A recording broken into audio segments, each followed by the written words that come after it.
All right. So now we're going to define chemical potential. We will relate it to free energy change. We will relate it to concentration.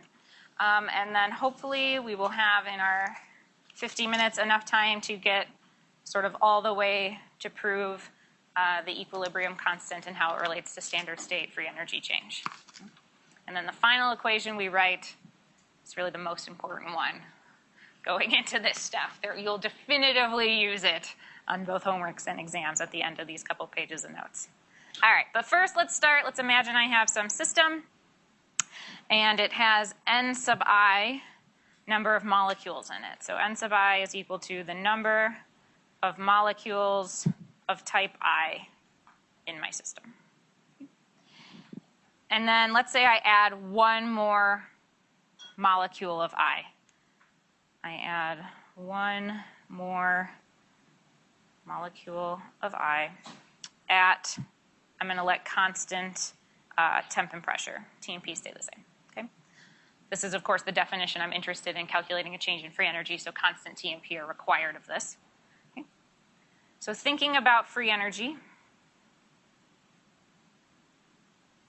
will it change when I add one more I molecule? Yes or no?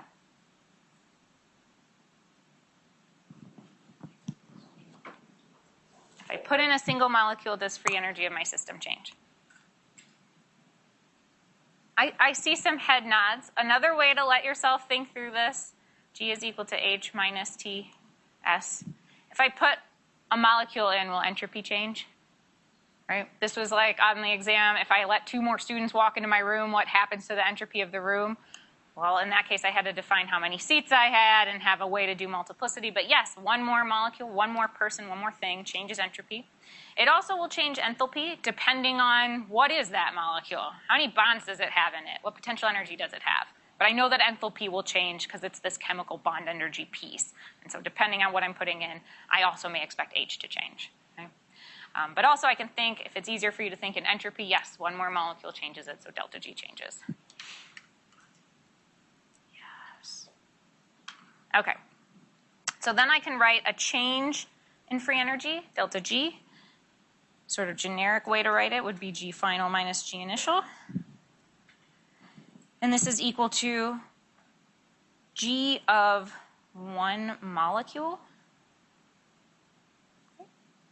or the free energy change of adding one molecule.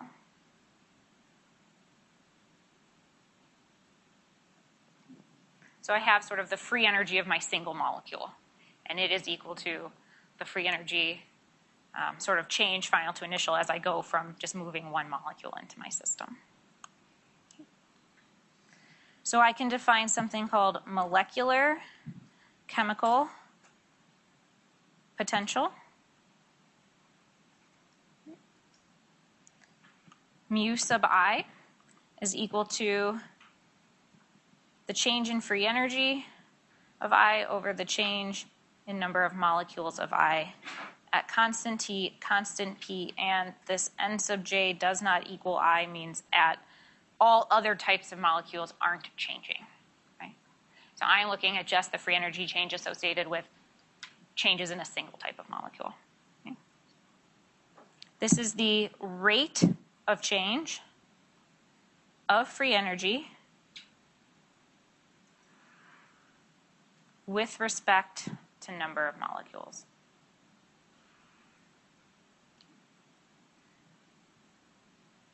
So the molecular chemical potential is the rate of change of free energy with respect to number of molecules, or dG over dN. And this is constant T, constant P, and constant sort of all other molecule types. I can also write this as molar chemical potential. So here I'm talking about number of molecules. If I want to talk about moles, how do I get to moles from molecules? I use Avogadro's number, okay? So if I have n sub I moles would be given to me by the number of molecules I have divided by Avogadro's number, okay, in molecules per mole. Molecules would drop out, moles would pop to the top, and now I have moles.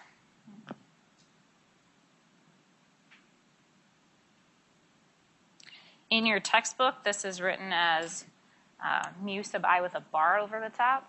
I don't ever use the bar notation. I'm just drawing this to your attention in case you see it in the book, you see it online. I'm only ever going to use just a plain old mu, and you need to pay attention to whether what you're given is in moles or whether it's given in molecules. Okay? You'll have Avogadro's number on your page, / you have it memorized, I'm sure of it. This is equal to dg d. So capital N, molecules, lowercase n, moles. Okay. Everything stays the same, T, E, and the moles of the other stuff isn't changing either.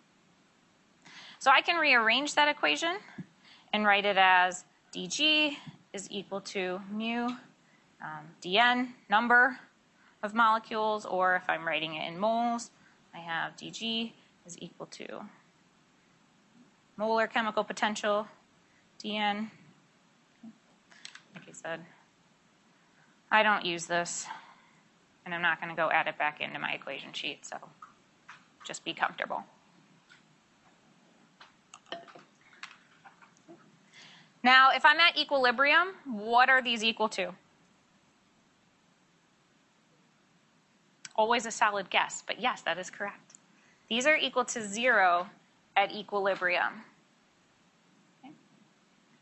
Because we said at equilibrium, free energy should be a minimum. dg should be 0, because the derivative of a minimum point will be 0 slope. Okay? We drew it, it looked something like this. G, and we had, I don't know, reaction or whatever we're looking at. It might be here, and maybe we have something that looks like this. This was sort of our minimum free energy. This is where things want to be, and the slope dg is equal to 0 at our minimum.